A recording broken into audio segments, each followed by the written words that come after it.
तुम जैसे कातिल की हमारे खानदान में कोई जगह नहीं और ना ही कभी होगी, समझे?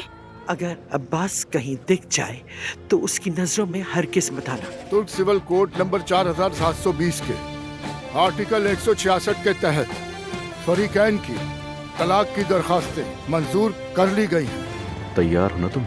जी जनाब। अब वो वक्त आ गया है ज़मरुद, ये जुदाई जल्द खत्म हो जाएगी। I love you so much. दोहा मेरा सामान बांध दे ताकि मैं फौरन जा सकूं यहाँ से। तुम कहीं नहीं जा रही हो दानिया। अब्बास भाई ने तुम्हें डायरेक्टर बनाकर बहुत अच्छा काम किया। उनसे अपने ताल्लुकात खुशगवार रखो। इस जिंदगी में तुम्हारा साथ चाहिए।